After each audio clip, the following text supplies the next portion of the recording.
Ողջույն սիրելիներս։ Նրանք ովքեր նոր են մեր էջին հետևում,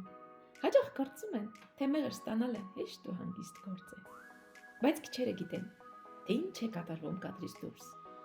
Որպեսզի դուք ստանաք իսկական 100% բնական ու հասուն մեղր, մենք տարվա ընթացքում մեր փեթակները 5 տարբեր տարածաշրջաններ տեղափոխում ենք, հետևելով բնության ծաղկմանը։ Այս անգամ մեր ճանապարհը Ձորախբուրից դեպի Սոլակը,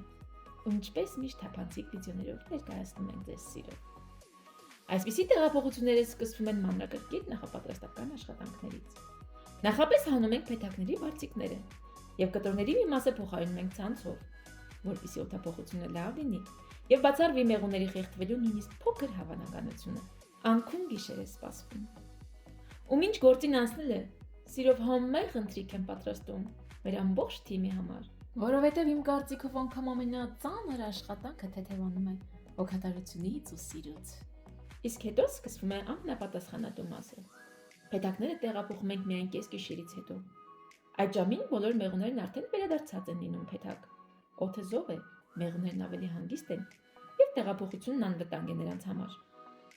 Փեթակների մուտքերի մոտ մի փոքր ջուր ենք ցողում, որպեսզի վերջին մեղուներն ներս մտնեն։ Այնուհետև փակում ենք ականոցները եւ սկսում բարձելու ծանր աշխատանքը, որը որ մենք միշտ համեմում ենք սիրով, իսկ երբեմն նաեւ երգով։ Փառք Աստծո, ի տարբերություն անցած տարվա այս տարի փեթակները առանց փորձությունների հասան Սոլակ։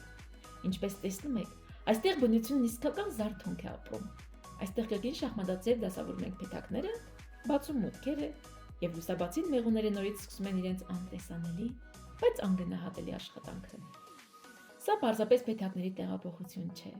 Սա մեր հոգատարությունն է, յուրաքանչյուր մեղվի հանդեպ եւ մեր խոստումը, որ ձեր սեղանին հասնի միայն մաքուր, բնական եւ սիրով ստեղծված իմ մեղր։ Այնպես որ, երբ հաջորդ անգամ վայել եք մեր մեղրը, զգացեք դրա հետևում թաքնված անքուն գիշերների ջերմությունն ու մեր թիմի սերը։ Ձեր սեղանին միայն լավագույնն է, ստեղծված բնության կողմից, հաստված մեր ձեռքերով։ Իսկ վերջում հիշեցնեմ, որ նախապատվերները սկսվել են եւ օգոստոսի վերջին կսկսենք մեղրաքամը։